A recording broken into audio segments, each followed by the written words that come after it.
Hai teman-teman, di sini saya akan menjelaskan materi ekonomi untuk kelas 12, yakni bab 2 mengenai persamaan dasar akuntansi. Konsep pertama yang akan kita pelajari yaitu persamaan dasar akuntansi.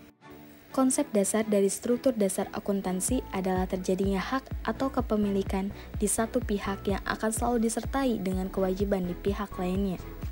Sebuah perusahaan memiliki sejumlah sumber daya atau aset yang menjadi hak perusahaan, seperti uang kas, piutang, perlengkapan, peralatan, dan mungkin juga harta abstrak lainnya, seperti hak paten, goodwill, dan hak-hak lainnya.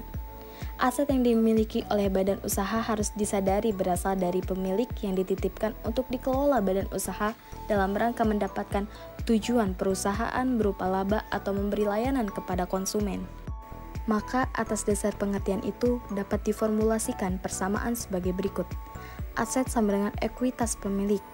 Artinya, hak atau aset yang dititipkan pemilik badan usaha harus sama nilainya dengan hak klaim dari pemilik badan usaha. Formula selanjutnya yakni aset sama dengan kewajiban plus ekuitas pemilik. Penulisan persamaan akuntansi sengaja mendahulukan kewajiban dari ekuitas pemilik sebab jika di kemudian hari badan usaha dipilotkan, badan usaha harus melunasi kewajibannya pada tempat berhutang atau kreditor terlebih dahulu. Konsep kedua yang akan kita bahas yaitu pengelompokan akun. Apakah teman-teman tahu apa yang dimaksud dengan akun? Ya, betul sekali. Akun adalah catatan transaksi tentang semua perubahan yang telah terjadi dalam aktiva, kewajiban, atau ekuitas pemilik suatu usaha selama periode tertentu. Akun sendiri dikelompokkan menjadi 3 kategori yang luas sesuai dengan persamaan dasar akuntansi. Kategori yang pertama adalah aktiva. Aktiva merupakan sumber daya ekonomi yang akan memberikan manfaat kepada perusahaan di masa depan. Akun aktiva yang digunakan oleh sebagian besar perusahaan adalah yang pertama kas. Kas adalah catatan dari semua transaksi yang memengaruhi kas. Kedua, piutang usaha, yaitu akun yang mencatat jumlah tertentu akibat penjualan barang dagang atau jasa yang belum dibayarkan oleh pembeli. Yang ketiga, wesel tagih, yaitu janji tertulis yang menyatakan bahwa pelanggan akan membayar sejumlah uang pada tanggal tertentu. Yang keempat, beban dibayar di muka, yaitu suatu aktiva yang disebabkan adanya pembayaran di muka dan akan memberikan manfaat di masa depan. Kelima, ada tanah. Akun tanah menunjukkan biaya atau harga pokok tanah yang dimiliki perusahaan dan dapat digunakan dalam operasi. Yang keenam, bangunan. Biaya bangunan yakni biaya pembangunan dan pemeliharaan suatu kantor, gedung, dan lain sebagainya yang tercatat dalam akun bangunan. Yang terakhir ada peralatan, perabotan, dan perkakas. Perusahaan memiliki akun aktiva yang terpisah untuk setiap jenis peralatan. Kategori yang akan kita bahas selanjutnya yaitu liabilitas atau kewajiban. Kewajiban merupakan utang atau kewajiban perusahaan kepada pihak lain akibat transaksi yang terjadi di masa lampau. Akun yang termasuk ke dalam akun liabilitas adalah 1. Utang usaha, merupakan akun kebalikan dari piutang usaha.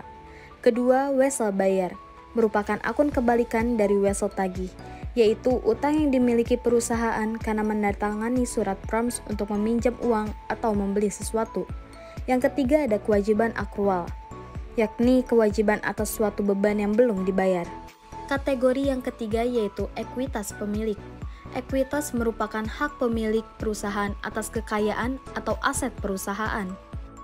Ekuitas terdiri dari beberapa akun. Yang pertama ada modal, yakni klaim atau hak kepemilikan seseorang terhadap aktiva perusahaan. Kedua ada prive atau penarikan, merupakan pengambilan ekuitas oleh pemilik yang biasanya digunakan untuk keperluan pribadi. Yang ketiga pendapatan, merupakan kenaikan ekuitas pemilik perusahaan yang terjadi akibat memberikan barang atau jasa kepada pelanggan. Yang keempat ada beban, yakni akun yang menciptakan kewajiban dengan menggunakan aktiva perusahaan dalam kegiatan yang dilakukan oleh perusahaan. Selanjutnya kita akan membahas konsep kedua yakni analisis transaksi dan pencatatan dalam persamaan dasar akuntansi. Di sini terdapat tabel-tabel yang akan saya tunjukkan kepada teman-teman mengenai pencatatan pada persamaan akuntansi.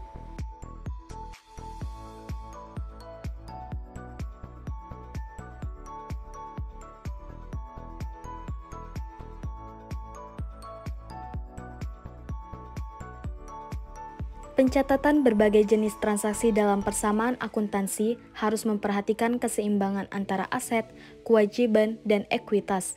Transaksi akan terus berlanjut sepanjang perusahaan masih beroperasi. Walaupun ada berbagai jenis transaksi yang terjadi dalam satu periode, namun persamaan aset sama dengan kewajiban plus ekuitas akan tetap seimbang jumlahnya.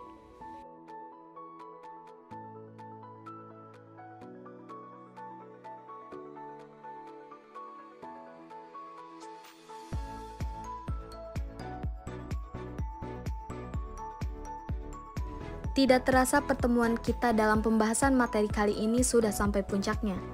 Di sini terdapat kesimpulan yang dapat teman-teman pahami. Saya berharap penyampaian materi kali ini dapat bermanfaat bagi teman-teman. Akhir kata saya ucapkan terima kasih atas perhatiannya. Salam sehat dan senantiasa semangat belajar. Wassalamualaikum warahmatullahi wabarakatuh.